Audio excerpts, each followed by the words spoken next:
Hello, adventurers. My name's Tyler. And I'm Richard.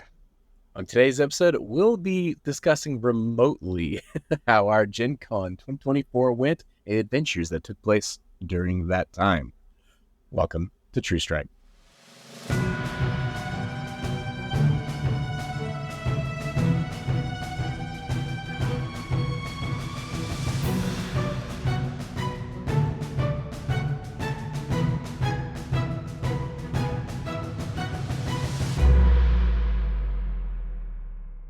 Howdy, folks, and welcome back to the show. Howdy. Remote is the name of the game. Why? Because of Crud. Yeah, it affects us all. Does it? It didn't get me last year. Yeah, you were somehow immune last year. I got hit really hard last year. Yeah, And you this got hit year, really I hard. seem to have come down with a lesser version, but I'm not COVID positive or anything like that, so I'm good there. But I'm still pretty sick. Nice, And real then nice. Richard, on the other hand, Yeah, so my wife came down with COVID while we were at Gen Con. So I came home feeling super fancy, healthy, had a great time at the convention. Even the entire drive home felt great. Got home immediately, contracted COVID, and was on my deathbed for an entire week. I do not know how you pulled that off. Yeah, Like slid I into the I door. don't know. Yeah, like literally walked in the door, took a nice breath of fresh COVID, and my body was all like, ooh, and then I was just down. Like the next day tested positive for COVID because like I woke up the next morning feeling like I was dying, and yeah, it was an instant positive. Like you're supposed to wait the 15 minutes or whatever for the line to appear. As soon as my nose juice hit the thing, it was a boy. We were off to the races. Well, So yeah, yeah, obviously we would rather be on video talking about this stuff, but we're not. We're remote so that Tyler doesn't actually get anything more serious than Crud, because Crud is bad enough on its own right for those of you out here that have never had it. It's its own monster, but to roll in an actual COVID positive, it's probably a little bit worse. yeah. I know it's definitely affected your work life, that's for sure. I'm still here trucking along. But we didn't want to miss an episode, so we figured audio only was better than nothing. Um, Yeah, Let us know if that's the case. But first off, and one of the main things I wanted to hit on, because we'll go through how our Gen Con went and everything. Yes, we did get the player's handbook while we were there for Dungeons & Dragons, the 2024 revision. We yeah, will be extensively covering this. I'm excited to dive through it and discuss it with you guys. It's definitely something I'll Richard in person for, that's for sure. But yeah, we had it Wednesday of that yeah. week, and we got it at a media event, which was awesome. Thank you again, Wizards of the Coast, for inviting us out. Grain of salt to all this, of course. Yes, review copy provided by Watsy, and we'll disclose that as we're actually recording those and everything. We did manage to snag some of the limited editions for sale each of the days also for our friends. But Richard and mine, our copies were provided by Wizards of the Coast. We're paid or anything like that. We just had a really good time, and they were, gracious enough to give us free things. So thanks. Yeah, it wasn't like a pay to review this thing. Long story short, it was the 50th anniversary event, a media event, which was actually really cool. It was in the rooftop ballroom across the street from Gen Con. There was actually some third-party people there as well. So Humblewood was there, Dungeons and Drakenheim was there, Griffin's Saddlebag, Kobold Press. Those were all in attendance there, which is really cool, being able to see them and talk to them about like all their upcoming projects and everything like that. We also got to see some of the new toys coming up as well, which we got some pictures of those that we'll be able to throw up when we do some more official reviews as well. That was the line of the new WizKids, 50th anniversary figures, as well as the Dungeons and Dragons, like standing characters. Like I think they're 7-inch size characters. Oh, they're Correct so me if cool. I'm wrong. Yeah, they look I believe it. amazing. Yep. They had the little the dragon, the crystal dragon plushies, which are really really cool, and then the red dragon wormling, the full sized red dragon Scorch. wormling replica Scorch, which is like the most adorable little puppy that you just want to pat on the head. He was so cute. And Sculpted after then the artist's own yeah, dog. sculpted after Adorable. the artist puppy dog. Yeah. And I think the last thing that was on display there was they had some copies of like the deck of many morsels out for us to look at, which is super cool. Puncheons and Flagons, which we actually did get a copy of that, as well as got to read or actually try some of the drinks from that Mhm. book. And then there was also the Young Adventurers collection, so like the children's books, that have the Volume 2.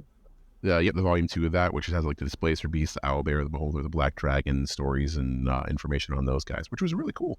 Overall, it was a very fun little event. I liked it a lot. The Baldurian tonic out of Punches and Flagons was delicious. I would drink that again any day of the week. The kinship Oh, shrub that Tyler got almost killed me. Uh, it was barely drinkable. and yet he drank it. I could not. I could not finish it. I, Tyler was able to finish the entire drink. I don't know how. I am not wasteful. I I just was tried. I miserable. really did. It's got apple cider vinegar in it, though, and it had a lot of vinegar in it, so it was very pungent.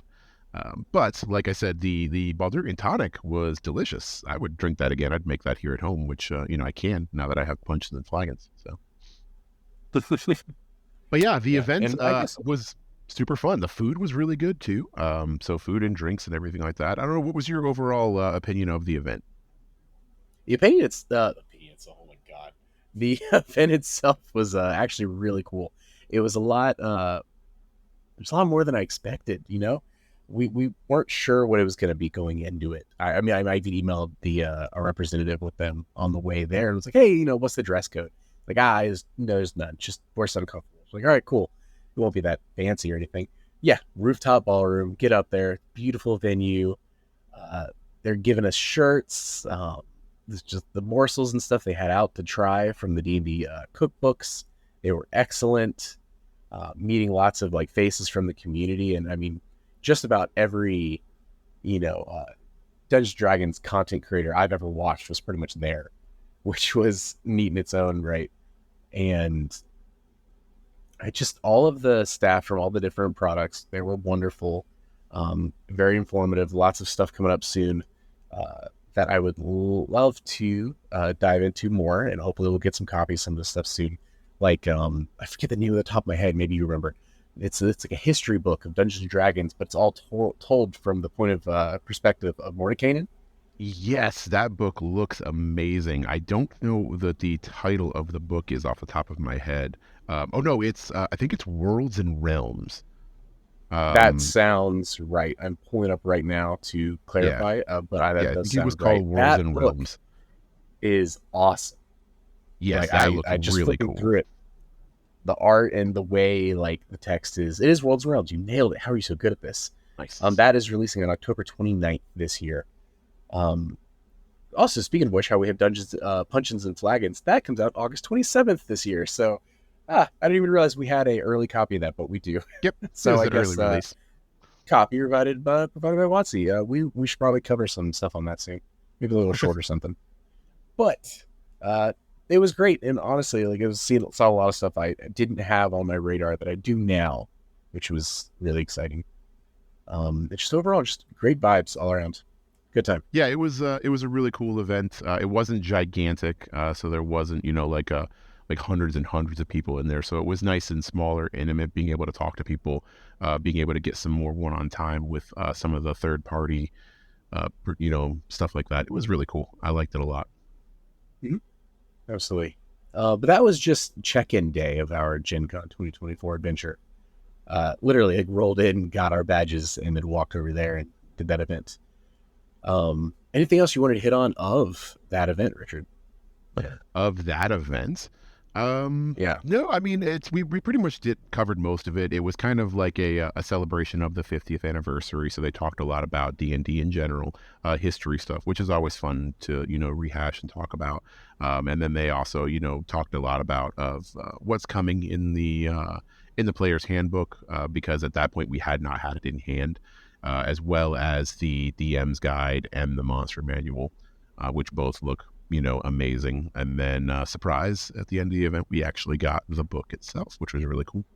But yeah, no, that was pretty much it for that panel. And that was, like you say, our literal day one. We got out of the car, got our badges, went immediately to that panel, got out of that panel, and then we're kind of like set for the evening to be able to get ready for the actual show start proper. Yeah. And this is where even more ramble will begin, Trends, because as the episode is titled, this is mine and Richard's first time we've really gotten to speak since coming back from Gen Con. So a lot of just conversations are about to happen, along with some recaps and stuff. So settle in. So yeah, day one, we kind of get there. We've got a couple of our friends with us. Well, Fred and Richard's own Spawn, and it's both their first times attending. And man, this year was slammed. Thursday this year was easily busier than last year's Saturday, which I was not expecting. Yeah, no, I was not ready for that, because I remember being shoulder to shoulder on Saturday last year, and then this year it was like that, like within the first 30 minutes of the show hall opening. Like, it was so many people in that show hall right off the jump. Yeah, it I don't know. I try not to get overwhelmed by crowds, but it was pretty overwhelming. Luckily, I feel like it actually eased up as the event went on, like over the weekend, which is surprising. Like, Saturday didn't feel as busy as Thursday. Oh, for sure. Yeah, for sure. I think it did. And actually, I think that the amount of stuff that we did see on the actual convention floor on Thursday morning was very limited by the crowds, because it was difficult to get to certain booths. And it was difficult to even move from point A to point B at sometimes, just because of the flow of the crowd was so gargantuan. So I feel like, yeah, it got better throughout the week. I think Saturday was probably the best day, honestly, this year, as far as being able to walk around the convention floor and look at stuff without feeling, completely crushed by crowds. Yeah, right.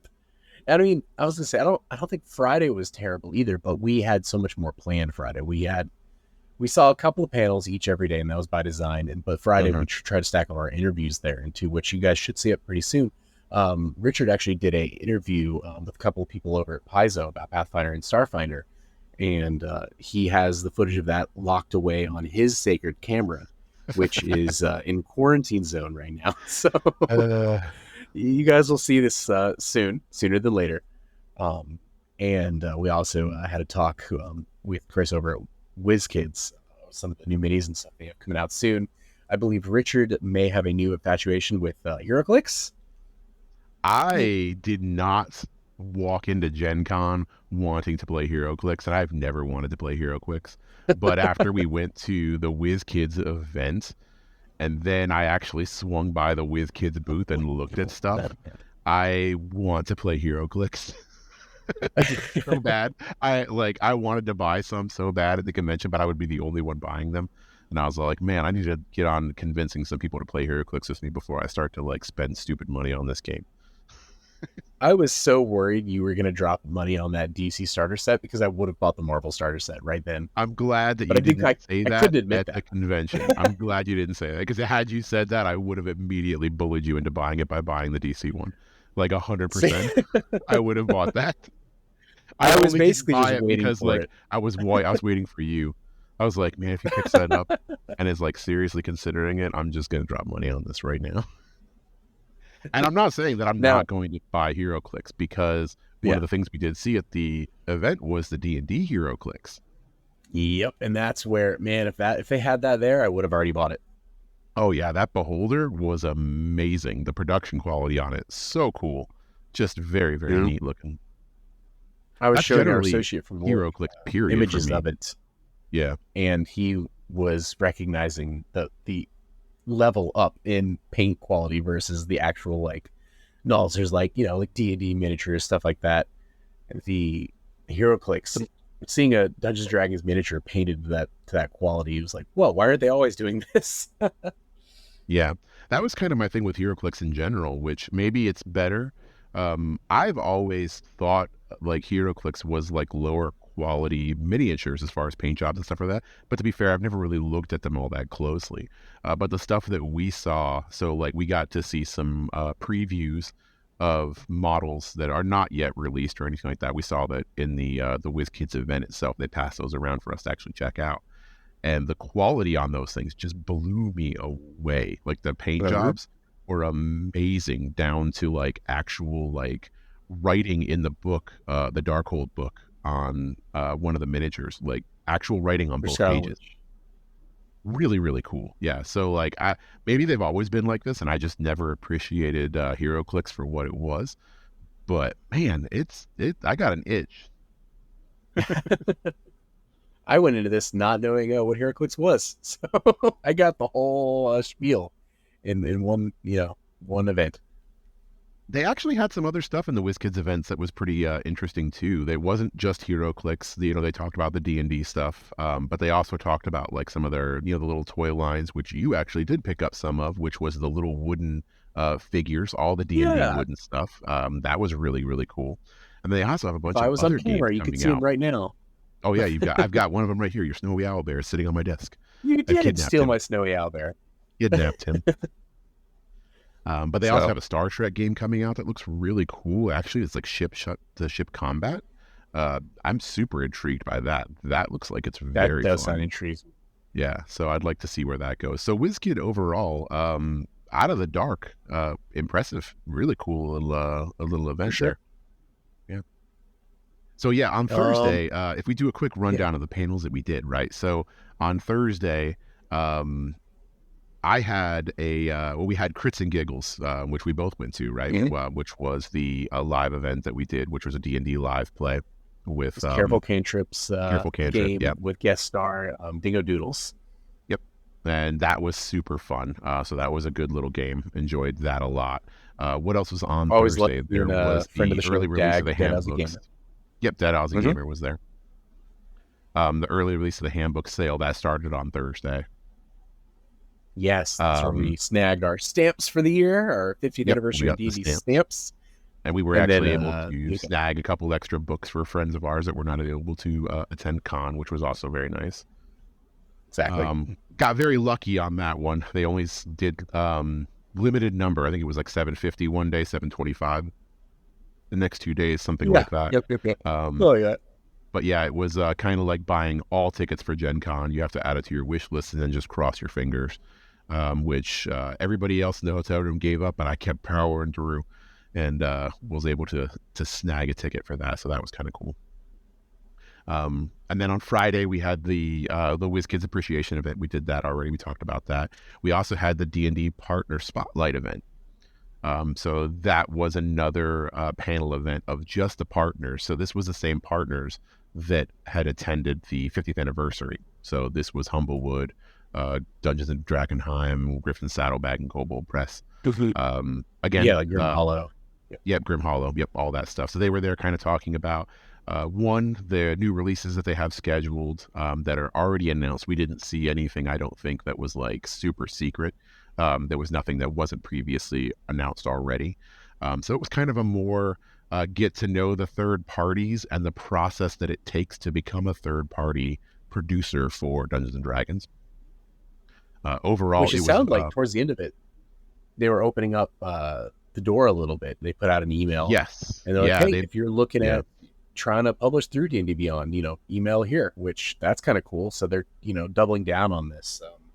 Turning D&D Beyond into a digital storefront for third-party publishers, which, as someone who uses D&D Beyond for all of their games, yes, please. I would love digital access to all of these books. Yeah, overall, everybody that was there that was a third party had a really good story of how easy it was to onboard and get their stuff there. So it's very promising to hear that, one, it's easy to transition to make. They make it very seamless and easy to follow for those third-party creators, from big ones like, Kobold Press is like huge, down to Griffin Saddlebag is just a guy, right? Just one guy. Yeah, so it's like, even if you're just one person all the way up to a major team, it seems like they're making it very easy. And like you said, they're kind of like opening up those doors. So they're like saying, okay, if you have anything, just send us an email And if we think it's something that's cool that we want to work with, then, we're going to talk to you about putting it in. So they seem to be very open with this third-party creator program, which is great news for everybody, I think. Really? But yeah, Outside of that was our panels for Friday, right? Am I missing anything? well, Thursday. Oh, you Friday, fuck, man. Um, Friday. I'm so lost in the sauce. Which day was what? Was Friday the day we got our book signed?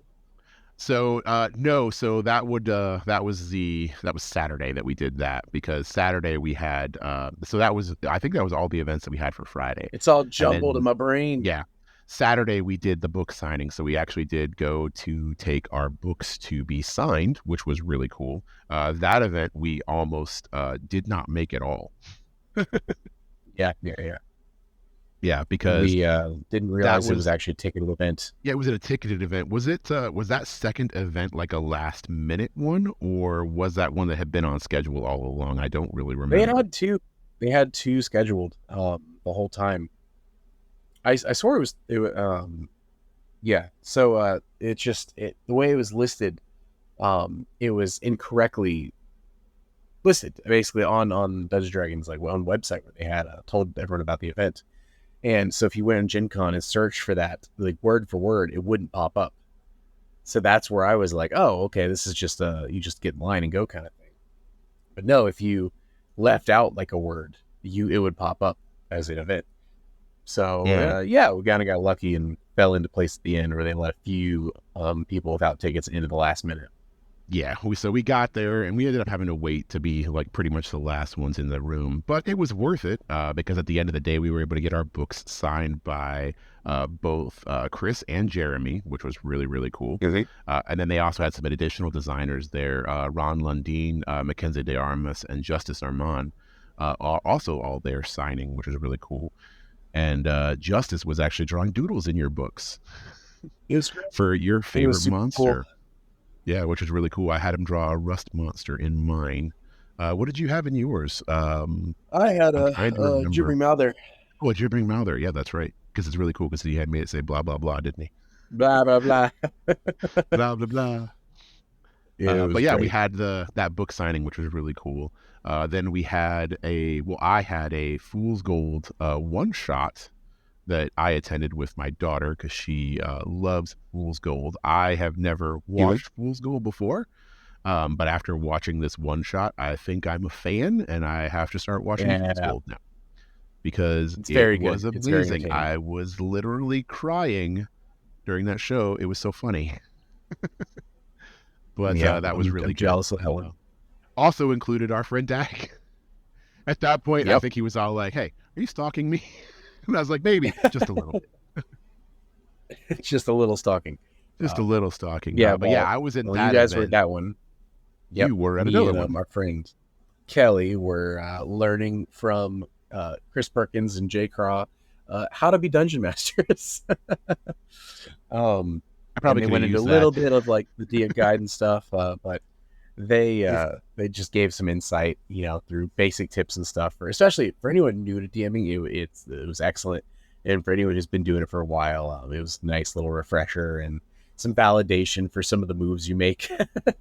They would do a lot of the things of like, out of these 4 scenarios, which is the correct one? And the answer was usually all of them, because at the end of the day, this is a game you're creating with your friends, but you do not have to, be beholden to their whims.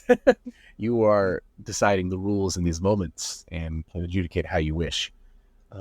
But doesn't mean you shouldn't hear them out and, just aim for a fun time versus a by the books time every time. So it was good. It was good fun. It's just always nice seeing Jay Craw and Chris together on stage. They're just a delightful pair of human beings. Good. But it was no Fool's Gold. I'll give you that. Hey, Fool's Gold was pretty good. And then the end of Saturday night, we had D&D Live.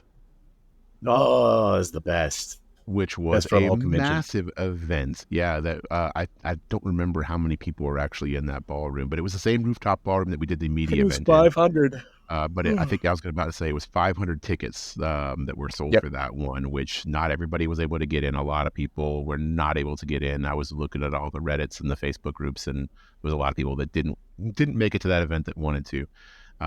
Super fun event. It was an actual live play that was probably one of my favorite games of the weekend, even though it was Oh, it's not excellent. 100% perfect and flawless, which me and Tyler haven't had a chance to actually talk about this other than the day of, basically. Um, you know, because we haven't had any time around each other because of the Crud and the COVIDs. So yeah, I'm interested to hear what your thoughts were on the game overall. So, well, first off, I got to start with thank you, Watsy, again for the delicious food. A lot of the collectible items we had to try out at our media event were present here as well. Not all of them, but that's balanced out by the fact that this one offered cookies and milk. Oh So yes, cookies and milk. This it has was forever changed my A view plus. on like watching Dungeons and Dragons and live plays. The like so much free food, the cookies and milk, the bar that was in the back, and Mhm. then people playing D&D. That was the best thing ever. This is a must do every year. If they keep doing these, I'm going to keep attending. So yes, Good. great time. I am terrible with names. Richard's better. Richard, who are the four players this year? So we had Bria Irongarth DMing. Yes, Abria Players. Ironguard was attending the actual where she was the GMing the game, right? But then we had Brennan, who was an actual player.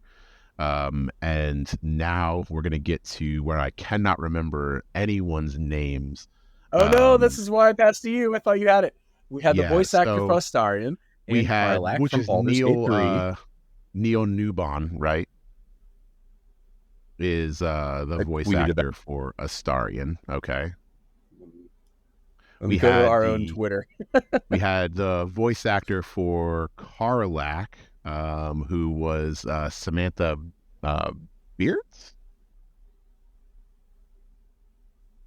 I'm gonna have to look that up to see if I So Neil Devon, wait, Samantha, is it Beard Bart? Bart. Beart. I'm Yeah, sorry for Bart. butchering your name. And of course, we had Anjali there, Yep. who critical role in other game fame and voice acting, everything else. Who, as always, was an amazing delight. Yeah. No, everybody at the table was amazing. Of course, they were all Who there. I often wonder how Brennan just keeps getting invited to D&D games, like official ones, because he is a special kind of player that pushes the boundaries all whenever the he boundaries. can, all the boundaries.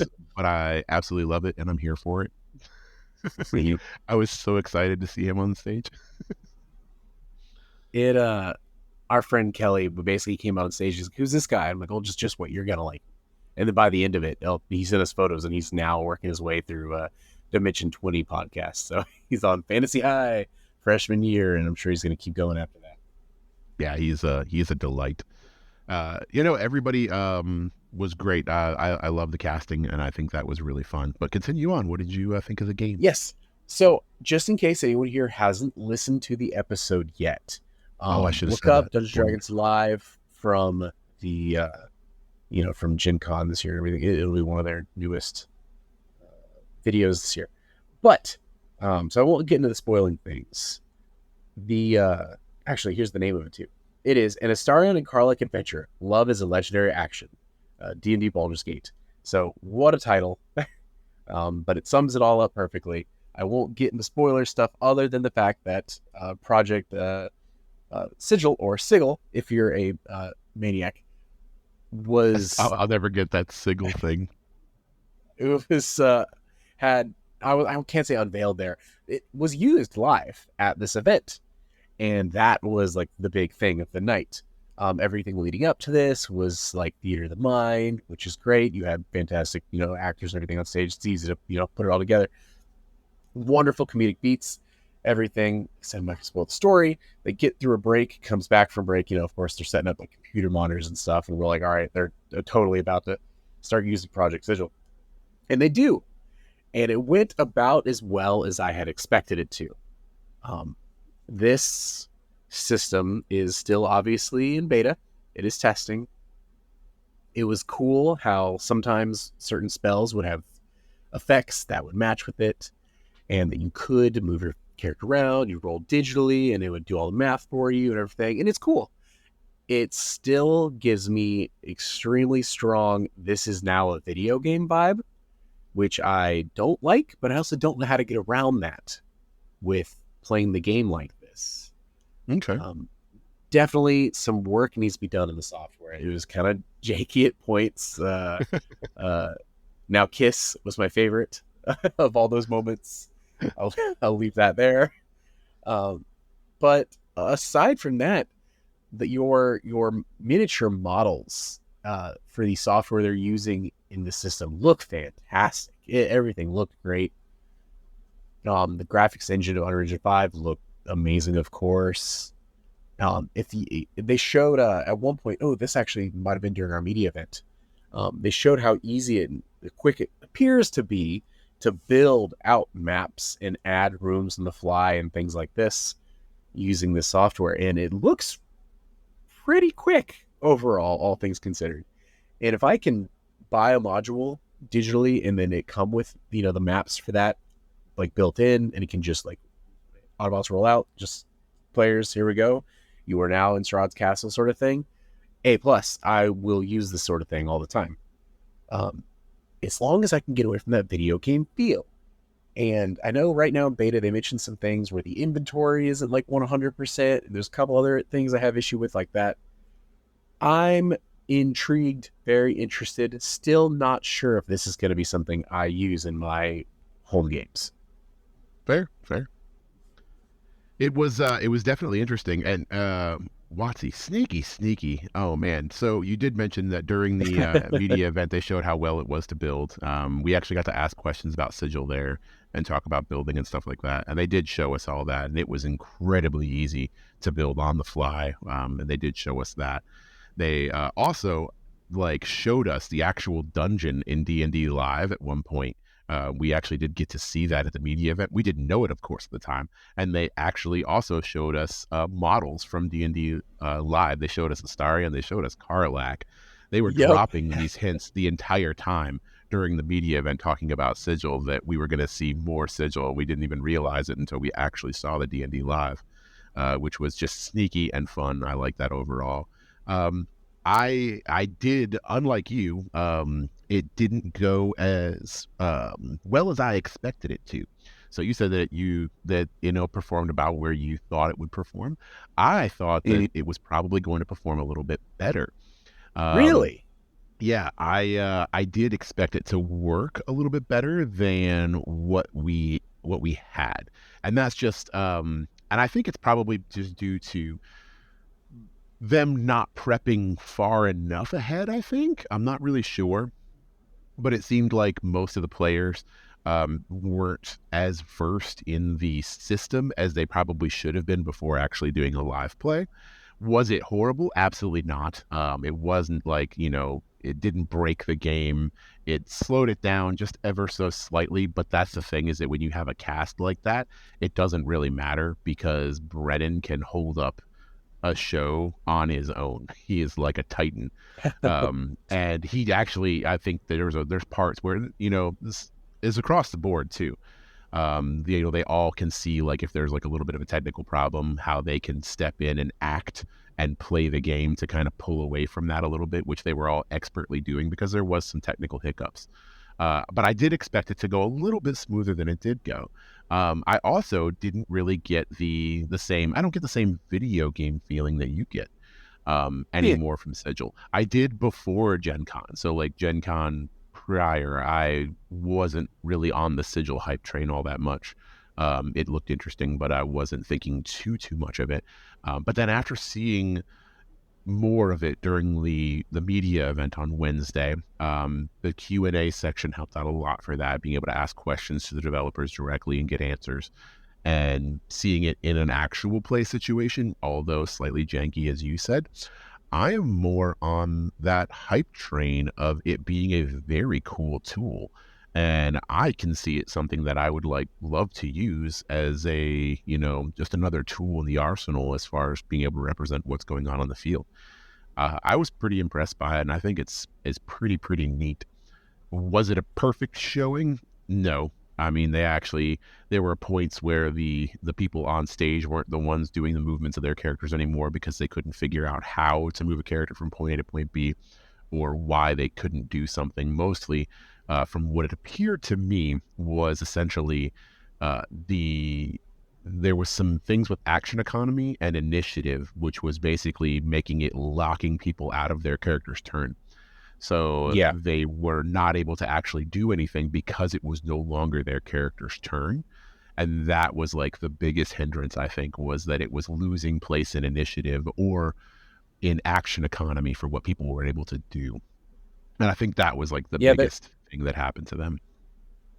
there was definitely a couple moments where, you'd have something happen for story reasons. Like, I'm going to let you move farther than normal, or I'm going to Yeah. let you take this extra action, or, you know what, this guy is going to decide to help you out right now. So now he's going to attack this bad guy. Oh, crap. He's still technically a bad guy, so it actually hurt your teammates. Well, there's nothing we can do about that right now, so we're just going to move on. Like, Yeah. so But I overall, guess, like I said, probably not ready for I stage. yeah, probably not ready for stage. I'm still glad they did it though. I really am hyped that they did it. I think the presentation went well with it.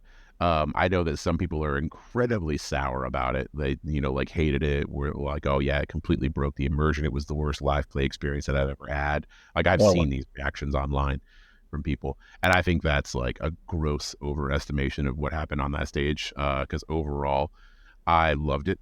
I thought it was great. It was one of the best, live plays that I saw this year at, Gen Con, and I saw some really good ones. And yeah, yeah. even though it had its problems, I thought it was excellent. And I'm really glad that they As did it. always, whether they use Sigil or not, that game was carried by its players and GM. Yes, 100%. Yeah, And and if it was Dwarven Forge or Pencil, paper, or Project Sigil, it was still the same game, just mhm. viewing it in a different format. And this gave us representation to, like, see what it would look like if this software were out right now. But it's not out right now. It's not out right now. Beta Yeah. testing will begin, in the coming months, and I'm excited to dive into that. Me and Richard are signed up to test that out, and when we do, we'll talk about our thoughts of it, in more detail then. Yep. But like you said, I too am glad they did this, because it's just having behind closed doors forever does not, give you feedback and put it in a live play situation where now maybe they didn't think about before. Like, oh, what if we need to do these extra actions or whatever because the GM allowed it, or these other things. Like, if this is Dungeons and Dragons, if it's Yeah. not going to be a rigid video game, prove it by allowing these creative moments to happen. I think that's one of the biggest things when I say video game, and not being able to fully, adjust your inventory on the fly and fully be able to, well, you're only allowed, a movement, a bonus action, and action, a la Baldur's Gate. But in Dungeons and Dragons, you're like, you know what? Go ahead and make this check. Go ahead and, you know what? I'm going to let you hit this other guy too, because that's a really cool moment you just described. Like, that wouldn't work as is in Sigil right now, but it Dungeons and Dragons does. So I need to see a little more of that, and then I'll be on your side of the fence. Yep. But yeah, overall, very fun event. Like I said, changed my standards for D&D live play watching. I want food and drink in a bar and cookies and milk from here on out. I'm spoiled. I want more of those That mac and was cheese bites. I am that was so cool. sad I All those didn't get mac and more cheese bites, before they took so them good. away. I ate so much bacon at this event, y'all. Like their Too entire much bacon bacon. budget was in like danger just because I was there. Oh man, the thickest Yeah. candied bacon I've ever seen. Yeah. But yeah, that was Saturday night. And then our last thing that we did, we only had one panel on Sunday, and that was a carving your own niche in the TTRPG content sphere. That was with Dingo Doodles, Ginny D, and Pointy Hat, which was just a panel about breaking into content creation, and not just breaking into, but operating in content creation and sphere, and what you can do to increase your stuff, and um, how to better present yourself and all that fun stuff from people that have obviously made it, right? Yeah, yeah. The best way So I yeah. could set the stage for what this event was is when we walked in, the three of them were hiding behind their table. Yes, yeah. Like, But yeah, no, but yeah, it that was was fun. it was interesting. Good Yeah, talk it was. overall. You could tell they wanted to say a lot more, but time constraints, they really sneak up on you. Yeah, they only had an Pointy hour, Hat, so it was very concise. Yeah. Pointy Hat definitely, I think, had like the strongest thing with, like it's not always he's dropping the hard truths. Like it's not always the evil robot algorithm that's out to get you. Yeah. Sometimes you just don't make good content, and that hits home because I know our content is bad, but some people enjoy it. So I'm gonna You're like, keep why are you making it. talking at me, pointy hat? You're right. There's a lot of other people in this event, man. Come on. Stop looking at me. So it was a great time. It was a fun Yeah, time. that was fun. But yeah, that was those were our main like ticketed event things that we did. Yeah. Outside of that, we spent a lot of time wandering around the convention hall, checking out the games that were on our lists, checking out games that weren't on our lists. I know I bought some off my list. You bought some off your list. I bought stuff that wasn't on my list. I regret not buying things that I saw. I was gonna ask you out of everything not on your list, what like caught your eye the most? Out of everything that wasn't on my list, what caught my Was eye? not on your list, just totally surprised you on the show floor. Never seen it That is before until there. easy. That is easy, 100%. And I still am wishing that I bought it, even though that I don't really have a Oh play no. scenario for it right now. And you probably already know what it is because I Oh stood at no. that event and I I can't watched that believe you didn't event buy this game. so many times. And that is a game called Rem Racers, Rem REM, and it's short for Remote Racers. And the elevator pitch on this is it is a like a Mario Kart esque racing game that's set in the future. You're like remote driving these vehicles around a track that you set up that can be changed because all the tile pieces to the track are different, so you can make as many tracks as you want. And it's like a 3 to 6 player, 8 player game, I think. And it looks like so much fun. It reminds me It a little looks bit of good. Laser Riders as far as like being able to upshift and downshift your character in between turns to go fast. And you use like actual plates to kind of like dictate where you move, and you can bounce off walls and all that fun stuff. Did not expect this game.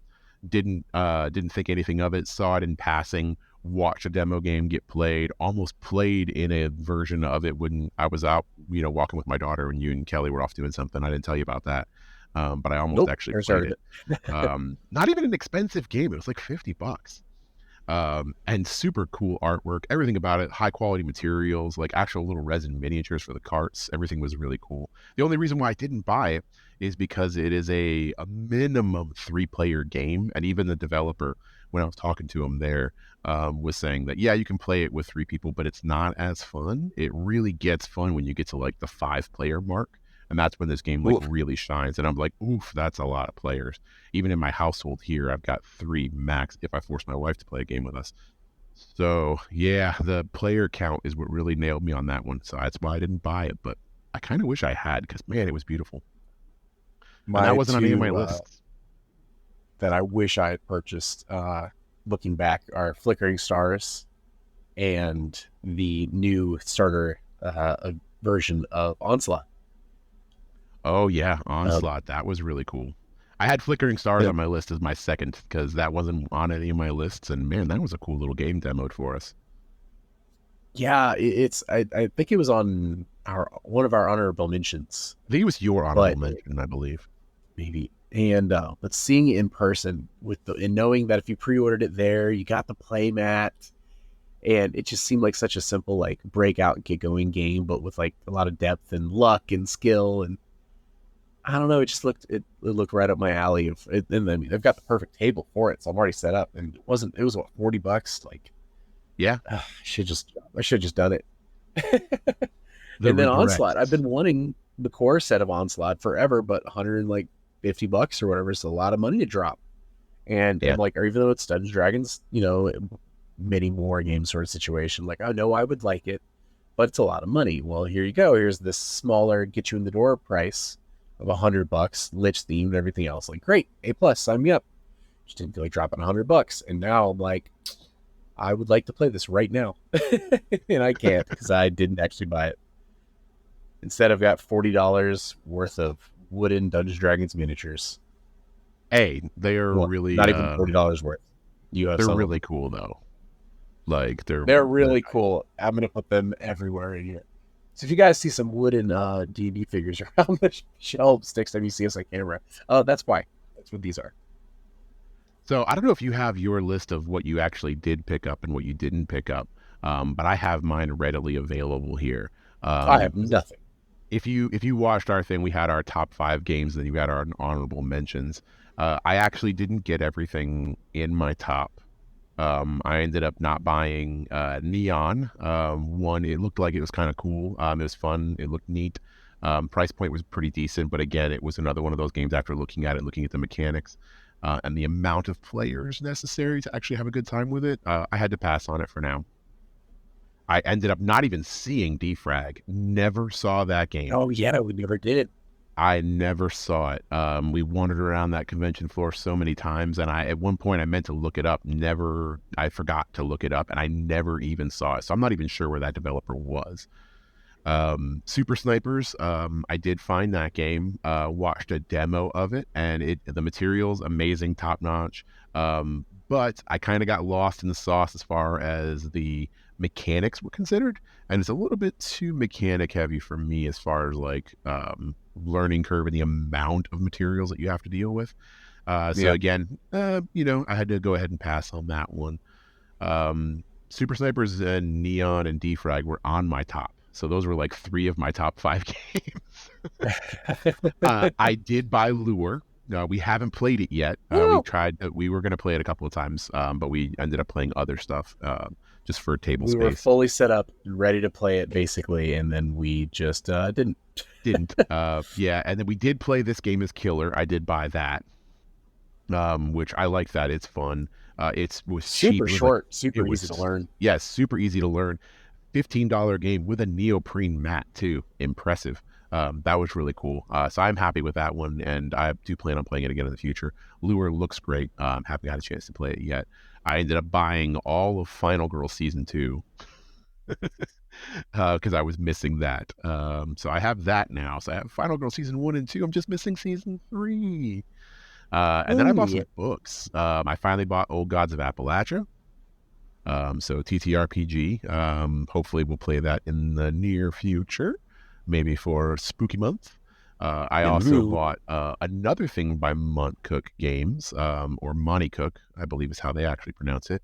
The Darkest House, which is a system agnostic haunted house book, which looks amazing. I had a chance to read it a little bit while I was at Gen Con, and I'm super excited for running some haunted house stuff either for Spooky Month or outside of Spooky Month.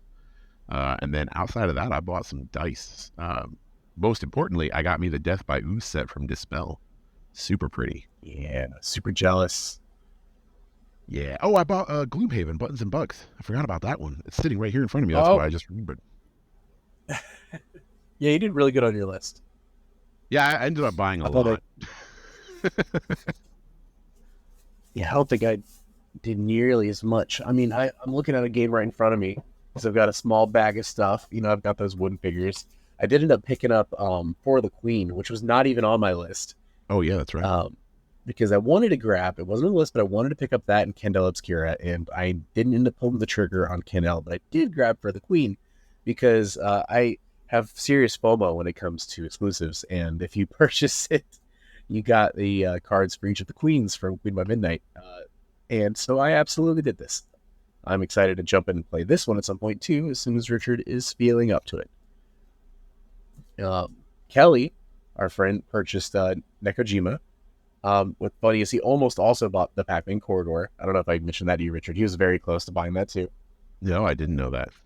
Hopefully, we'll be receiving both of those from Shut Games for review. So I did not pick them up yet, but hopefully in time we'll be receiving them. And maybe if we do, you'll get a little 60-second review out of them. We got to bring those back at some point every now and then. Maybe if not an every week sort of thing. We got plenty of games now. I've got so many games to review right now. It's insane. Ooh, This Game Is Killer would be really good for that. Yes, that would make a really good. I mean, that's a simple game too. So we got that. My number one thing to get this entire convention was the player's handbook, which we did get. Thank you, Yep. Kinwazi. And yeah, I didn't buy a whole lot game wise, unless I'm forgetting a bunch of stuff. I'm Oh, trying to I bought remember. the Avatar: Last Airbender starter set for the Oh, that's RPG, right. the TTRPG, which is based on the Powered by the Apocalypse system. So just like Monster of the Week and stuff, so we'll be able to jump into that pretty quickly. The kids Yeah. in my house are very excited for that because they have all been powering through uh, both stories so far of Avatar. They're on like book 3 of Legend of Korra. So for everyone in the house is pretty excited to jump into that. Oh, you bought that haunted What house else? game. What is it? Jeepers Creepers or something? Yeah, I don't remember what it's called. what is it called? Creepers? I think it's called It's in the Creepers. house. Yeah. I feel like Creepers is in the name. Kelly, Creepers is they were doing a definitely in the raffle to name. see if they had a special. They had like a special edition of it with like wooden pieces and stuff. They were raffling off, and our friend Kelly won that too because he can't stop winning. Yeah. The name is Finders Creepers, and it's a That's board what it game is. with AR as well. You use your phones or tablet to like reveal ghosts around your house. I know because I own a copy of it now. Because I Oh didn't yeah, buy because you it, got Kelly's. but yeah, Kelly was all like, "Well, I guess I don't need this copy because I have this super cool one that weighs 15 pounds because it's got all kinds of wood Yeah. components and acrylic and everything like that." And I was like, "Ah, free game, cool, whatever." Yep. But yeah, I remember Exactly. you bought that one too. Yeah. Yeah, I wish So we I'd got that forgotten that you here. didn't buy Candela. I probably would have picked up that book if I remembered that you didn't. For some reason in my brain, you Really? did buy it. Yes, I thought you bought that, so I immediately erased it out of my list. Had I remembered that you didn't buy it, I would have bought it to add to the collection of books that I bought this year. I would have bought that. Yeah. Oh well. No, I really wanted it, but money's tight. Money's tight. And then of Yeah. course, aside from Gen Con in general, we both came back sick. Hurricane was happening. Yeah. Oh yeah. Eventful, eventful trip this year. That's for sure. Eventful. Eventful. Yeah. Food was I know really we good. kind of skimmed over it. I was gonna say you read my mind. The food trucks were Yeah. The stupid this food year. They were trucks so good. were really, really good. We actually got to try out a couple of new ones that we've never done. So Helm Coffee, number one, I did buy him his A coffees. plus. Helm Yes, he Coffee is did. always A plus. They have the Expeditious Elixir, which is basically like a latte Finesse. that's cold. It's got honey. It's got cinnamon. It uses oat milk. It's delicious. I drank so many of those things throughout the weekend. I just had to keep going back. Loved it. So Helm Coffee, A plus. But then we did all kinds of other stuff. There was a Cubzilla we went to for noodles and Oh my chicken. That was gosh, really Cubs. good. My daughter went to Pure Trition multiple times, which is the acai bowls, which she loves those things. Those were really good too. I can't remember the name of the place that we got the burgers from. Um, It was just like Smash Burger City or something, something like that. There was a few different places doing burgers. yeah, there was a couple different Uh, ones doing burgers, but that was really, really but it was good. good. It was good price, good value. Yeah, overall, the food trucks, were about like what we expected as far as like money, like costs and everything like that. Um, Pricey. you know, pricey, yeah, but some of them massive portions. So like Cubzilla, while a little bit Oh my expensive, gosh, too portions much that food. were insane. Like yeah, too much food at one point. Like I thought I was gonna die finishing off that cup. It was delicious though. But yeah, Um, food overall, was pretty good. I think the block party was a little bit better this year. They had more seating, which was nice. They had more shaded seating, which was nice. And it was a lot easier to get into Lucas Oil to be able to eat your food in there. Like some of those food yeah, trucks Lucas were Oil, literally just walk lifesaver. straight over into Lucas Oil and you're sitting down. So overall, I think this is a great year. Developers, as always, were a joy to speak to, and it looked like everyone was kind of having a good time. You could see the wear and tear, though, Oh especially as yeah, the for weekend went sure. on. Like these people People were that getting started tired. off, like, oh yeah, it was everyone. So you would walk up to a booth, and you'd get the same energy like back that you were putting out, where everyone was happy to be there, and like just very excited to see you and talk about their game. But they had about as much energy to give you as you had to pay attention and consume. So it worked out pretty well. Yeah. I mean, it I'm was a excited big for crowd, so next. it doesn't really surprise me that people were tired by the end of it. Because I mean, it was massive, and people were losing their voices from just talking so much too. Mhm. But yeah, it was a lot of fun. I got to meet a lot of people this year too, which was great. We met, listeners, which was awesome on multiple Oh my occasions. We gosh, met, so many of you. yeah, so many of you, which was just great talking to everybody and, just actually seeing people face to face or just seeing people that we met at Gen Con years previous. It's just not people from the podcast, but people that we met at Gen Con that we see again, which is insane that you could run into somebody in a sea of 80,000 people Yeah, and right. be able to connect with people again, which is so cool. Yeah, I'm excited to see a lot of you again next year. If you guys keep attending, we're planning on keep attending. Yeah. But I should probably let Richard get off here soon so he can get a long rest in. Maybe a few of them before I get him Yeah. back on mic again. I could talk about Gen Con for another 2 hours, but, I'll probably die. But I could. There's just so much good things to say. Important note here, because they did have me out to cover the event as press. Thank you, Gen Con, for having us. Yet again, a joy to attend and to cover your fantastic event. We love it and look forward to it every year. From right now, as of recording this night at like 10 o'clock, we're 352 days away from our next one. So, Oh, yeah, he was already yeah. showing. He's like, oh, the countdown started as soon as we left the parking lot. Like, okay. Yes, it has. And just like last time, I'm sure it's going to speed along to the next one. Oh, yeah, it's already But coming. I can feel it. for now, I've been Tyler. And I've been Richard. And we've been True True Strike. Strike. Hey, Adventures. Thanks again for joining us today. Please be sure to give us a follow on your favorite podcasting platforms and YouTube. If there's any questions you'd like to write into the show, you can hit us up on X, Threads, or Instagram. New episodes released every Tuesday at 2 p.m. Eastern. Thank you for listening to True Strike.